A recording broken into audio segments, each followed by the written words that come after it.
Ya, selamat datang. Selamat berjumpa kembali dengan saya, Bayu Satria Wiratama, di dalam video singkat mengenai analisis data dengan stata.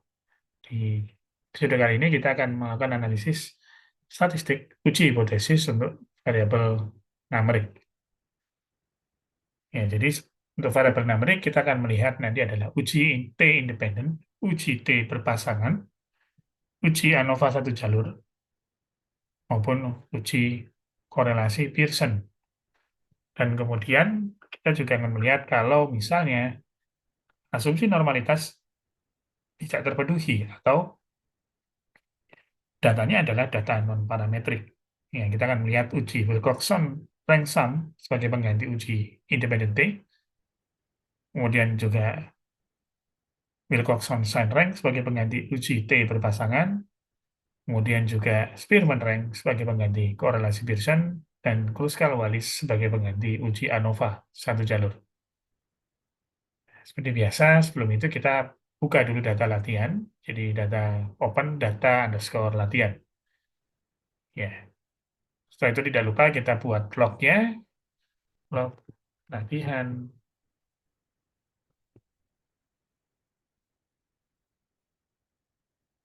Nah, setelah ini sudah, kita dalam melakukan analisis variabel numerik, itu kita harus menguji apa? Kita lihat uji normalitasnya dulu, asumsinya.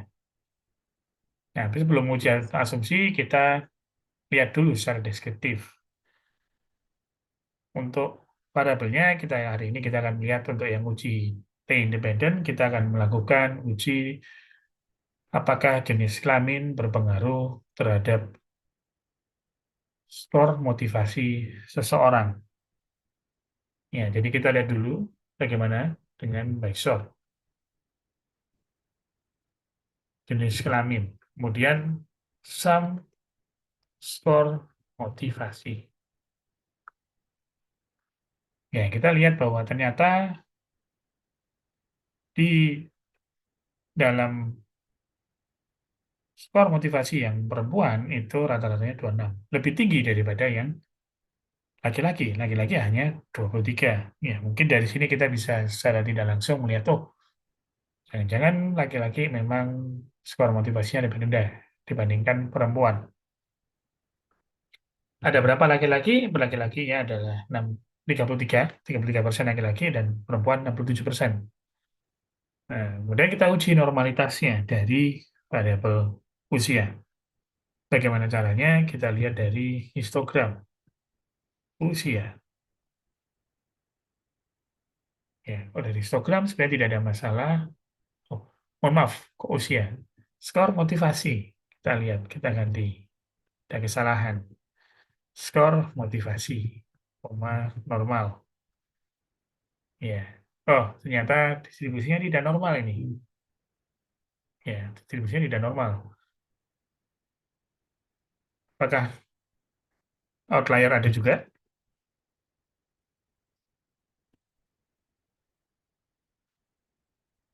Tidak ada outlier, tapi kita bisa lihat distribusinya tidak seimbang sebarannya. Kenapa? Lebih berat ke yang sebelah bawah, nilai yang rendah. Artinya yang tinggi, skor motivasi tinggi itu jarang. Banyak kan orang itu skor motivasinya rendah, di bawah 26 atau 27, di bawah mediannya. Itu lebih banyak daripada yang di atas. Nah, kalau kita mau lebih pasti, kita bisa uji dengan Saviro-Wheel. Skor motivasi. Ya, ternyata distribusinya tidak normal. Terus gimana kalau distribusinya tidak normal? Kita bisa lihat dengan ladder untuk melihat kalau misalnya distribusinya mau normal, distribusi yang mau normal itu harus diapakan? Karena ya nggak bisa, kalau distribusinya mau dibuat log sekalipun, distribusinya tidak ada yang normal. Oh, dari mana ini? Probability chi-square atau p-value-nya tidak ada yang di atas 0,05. Sehingga oke, untuk motivasi mungkin kita memang tidak bisa dengan uji parametrik, kita dengan uji non-parametrik. Nah, kalau jenis kelamin dengan skor motivasi, uji non-parametriknya adalah Wilcoxon rank sum. Caranya gimana? Rank sum, kemudian usia, by, kok usia? Skor motivasi, mohon maaf. Salah lagi, by jenis kelamin. Ya, di sini didapatkan hasilnya adalah signifikan. Artinya nol ditolak. Probability p-value-nya di bawah 0,05. Dia 0,0055. Sehingga kita bisa bilang bahwa nilai skor motivasi laki-laki dengan perempuan itu berbeda. Ya, berbedanya seperti apa? Ya, kita kalau mau melihat, sekalian kita tunjukkan untuk yang uji. Kalau misalnya datanya parametrik, ya kita dengan uji t-test.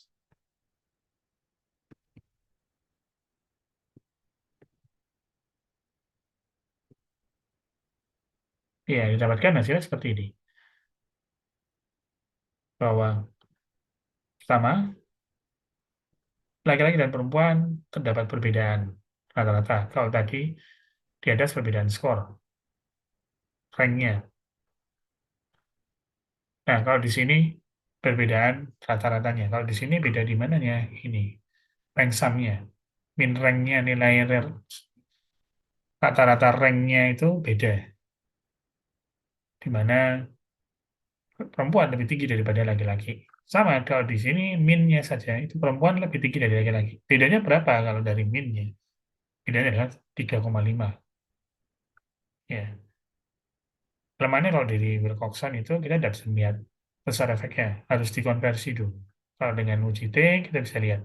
Difference-nya 3,5. Hasilnya sama.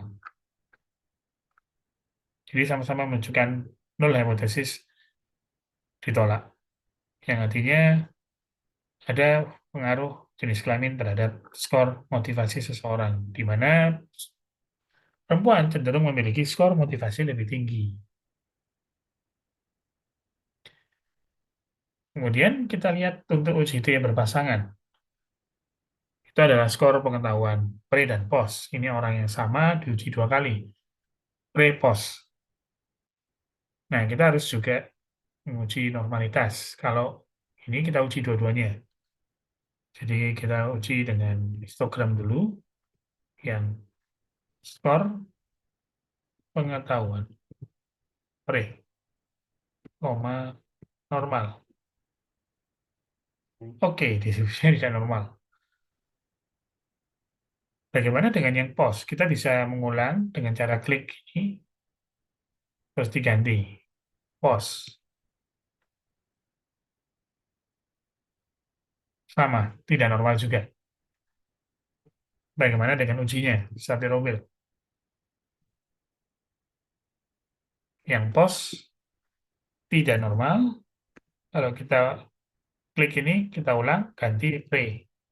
Sama. Jadi untuk ini lebih bagus dengan uji non-parametrik. Apa? Wilcoxon sign rank. Caranya gimana? Sign rank, skor, pengetahuan. Pre sama dengan post. Wilcoxon sign rank-nya menunjukkan hasil signifikan. Artinya ada perbedaan skor pengetahuan post dengan pre. Ya kalau dilihat di sini positif. Ini artinya yang post lebih tinggi dari pre. Nah, kita mau melihat kalau dengan uji t-test gimana? Misalnya asumsi normalitas terpenuhi dengan uji t-test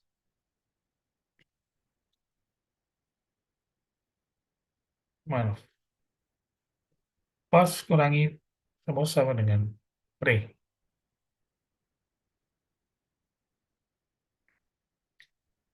Ya, oh ternyata mohon maaf salah. Ini jadi kalau di atas yang sign rank itu yang dihitung positif itu adalah pre kurangi post. Kalau pre kurangi post ini positif, bukan yang negatif. Ini berarti pre-nya lebih tinggi dari post pengetahuannya. Nah, ternyata benar terlihat dari sini signifikan dan pengetahuan yang post itu lebih rendah. Ini. Tahu dari mana? Minus 1,92. 6,8 kurangi 8,79. Jadi memang berbeda antara pre dan post, tapi perbedaannya itu yang post lebih rendah daripada yang pretest. Ya, tapi ini kita tidak bisa tahu kenapa kok bisa lebih rendah. Karena penyebabnya banyak. Kita hanya melihat secara satu variabel. Jadi kalau dilihat dari intervensi yang setelah diberikan intervensi, pre dan postnya itu berubah. Hanya saja tidak meningkat, tapi malah turun. Kenapa? Karena postnya lebih rendah daripada pre. Gitu. Nah, kemudian bagaimana kalau kita mau melakukan ANOVA? Ya, jadi karena kita tadi sudah melihat dengan pengetahuan dan motivasi, kita lihat usia. Usia, apakah distribusinya normal? Kita bisa dengan Shapiro Wilk. Oh, distribusinya normal. Kita lihat histogram. Oh iya, memang normal juga.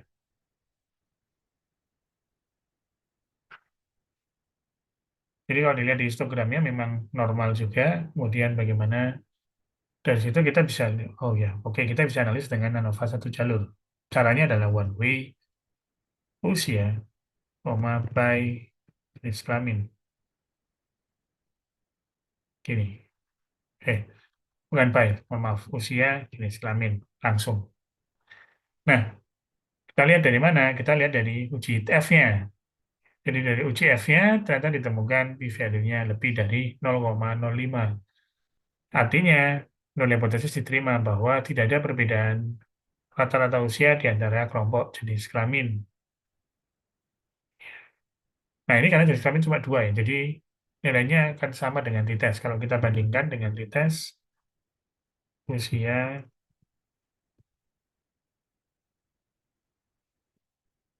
ya, nilainya adalah sama. Kenapa? Karena sebenarnya kalau cuma dua kategori, ANOVA dengan t-test itu hasilnya akan sama.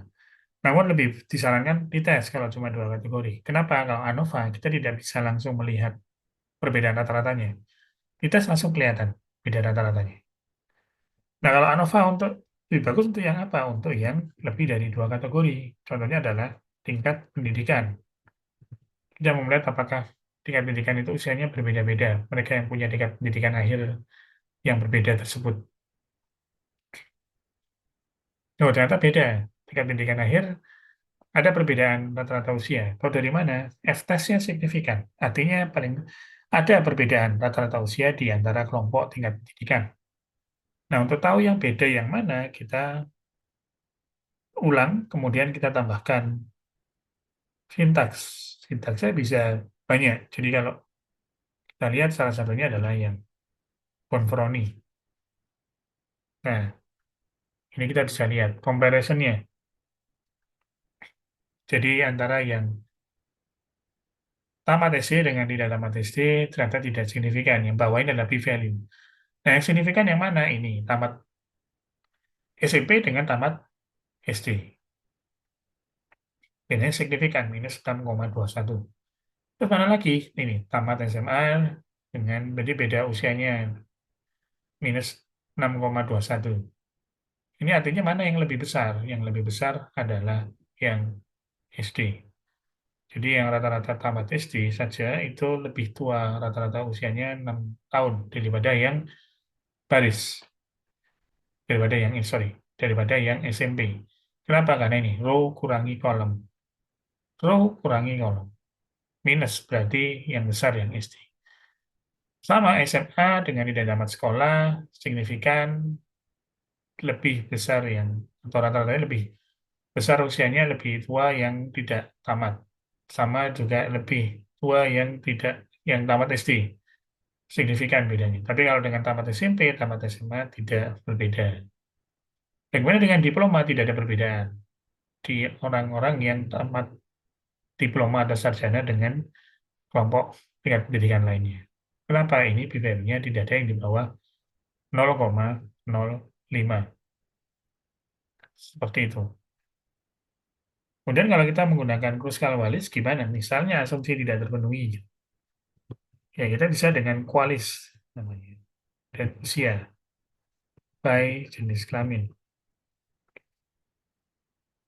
Oh iya, tadi yang tingkat pendidikannya 3 bukan jenis kelamin ya, kita pakai tingkat pendidikan.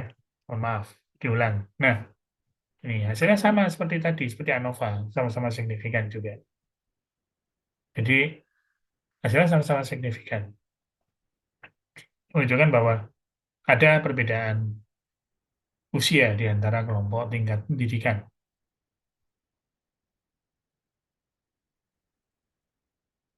Kemudian bagaimana dengan ujian terakhir, yaitu uji korelasi Pearson? Ya, kalau korelasi Pearson, di sini misal kita contohkan apakah ada hubungan atau pengaruh usia dengan skor motivasi seseorang. Ya, kita tahu tadi skor motivasi tidak, distribusinya tidak normal, usia normal. Sehingga kalau salah satu saja distribusi tidak normal, maka harus menggunakan uji Spearman-Rank. Tapi sebelumnya kita perlu lihat kata deskriptifnya dulu. Kenapa? Korelasi Pearson salah satunya harus ada dugaan linearitas kalau mau melihat di antara dua variabel numerik. Ya, kita lihat dengan apa? Dengan scatter. Two-way, scatter, scatter Y dulu baru X, jadi skor motivasi baru usia. Kemudian null fit, untuk melihat linear fit-nya. Apakah ada cenderungan linear? Oh, ternyata ada, tapi nilainya ini negatif. Artinya semakin tua usia, semakin turun skor motivasi seseorang. Nah, karena hasilnya tadi kan distribusinya tidak normal, kita dengan gunakan Spearman rank.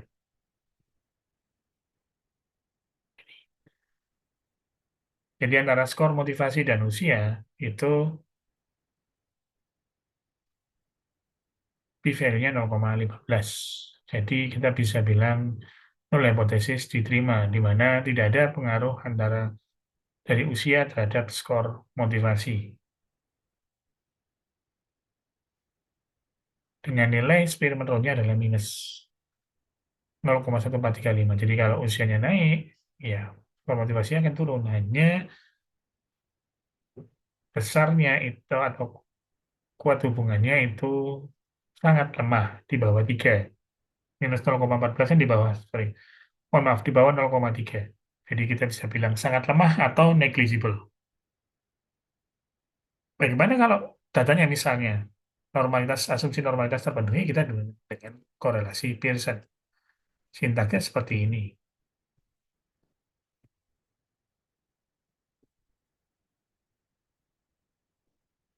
Ya, jadi ditambah sig, melihat p-value. Ternyata sesuai sama dengan Spearman-nya juga.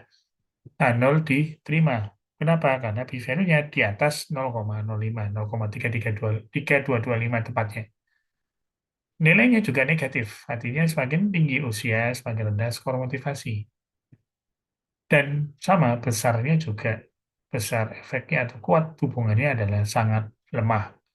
Kenapa? Karena di bawah 0,3. Jadi kalau di atas 0,3 kita sebut sampai 0,5 itu lemah, 0,5 sampai 0,6 sedang, 0,7, 0,7 ke atas itu adalah kuat. Seperti itu. Ya, jadi kita bisa lihat hasilnya mirip, hanya beda angka p-value-nya saja, tapi interpretasinya sama bahwa tidak ada pengaruh usia dengan skor motivasi. Nilainya juga sama, eksperimentalnya menunjukkan sangat lemah, di bawah 0,3, nilai korelasi Pearson-nya juga di bawah 0,3, dan sama-sama negatif.